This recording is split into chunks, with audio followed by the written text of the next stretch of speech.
The Israeli ground offensive in Gaza raises the number of Palestinian deaths to more than 500. Let's move on to some international news now. Israeli troops are now deep into the Gaza Strip after launching a ground offensive late on Saturday. Meanwhile, Hamas militants are still firing rockets into Israel and threatening a fresh wave of suicide attacks. Despite international calls for a ceasefire, Israeli Prime Minister Ehud Olmert says the military operation is, quote, unavoidable. Here's Wang Guan with the latest. Initially via air, then from the sea, and now on land. Israel has been on the ground offensive against Hamas militants since Saturday. On Sunday, its troops and tanks cut swaths through the Gaza Strip, dividing the coastal territory into two. The offensive focused on northern Gaza, but incursions have been reported in the southern part of the Strip as well. An armored force south of Gaza City penetrated as far as the abandoned settlement of Nazarium, one of several communities left behind by Israel when it pulled out of Gaza in 2005. Israel's prime minister said his country had no choice but to attack the Gaza Strip. The ground operation is part of the overall operation and is meant to establish our desire to change the security situation in the south. Hamas, however, is showing no signs of softening its stance. It threatened to resume suicide attacks inside Israel.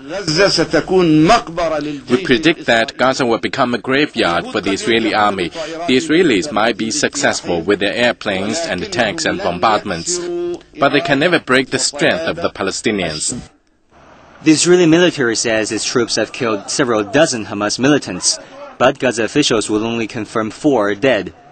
One Israeli soldier was killed on Sunday, his first Israeli death since the ground offensive began.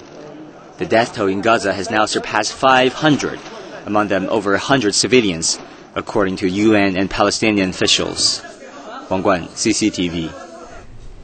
This escalation of violence in the Gaza Strip has sparked concern around the world. Secretary General of the Arab League, Amir Moussa, has condemned the Israeli invasion. Our British Prime Minister Gordon Brown has called on the international community to press for an immediate ceasefire. Here's Liu Yanhua with the details. Moussa has dismissed Israel's claims that their actions are defensive. He added that the whole situation must be viewed within the context of Israel's occupation of Palestinian land. Any action against this occupation should be taken as the people have lost their patience. There is no progress in peace, and there is a kind of movements without any result that dates back to 15 years until now. So the frustration, the anger is prevailing all over. So we don't understand how come that such an attack be considered as defensive. British Prime Minister Gordon Brown says an immediate ceasefire is needed. The ceasefire should include stopping the firing rockets into Israel. He also says Palestinians are in urgent need of humanitarian aid. There are talks that are going on that would actually take us beyond the immediate violence into the sort of solutions we want. But the very events that we're seeing emphasize what the real challenge is. Israel needs to be secure. Palestine needs to be viable. Meanwhile, protesters around the world gathered over the weekend to express their condemnation of Israel's military action. In Lebanon, hundreds of Palestinian refugees went out in narrow streets to protest the ongoing strikes. In Indonesia, hundreds of Muslim protesters marched along Jakarta's main road to show solidarity with the Palestinians. Similar protests have also taken place in Europe and North America. Liu Yanhua, CCTV.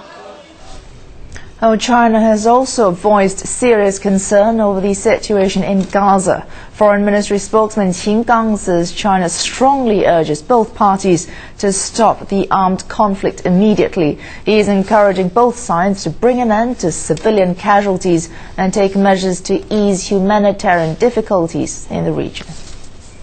It's time for a short break, but do stay with us for more news just ahead.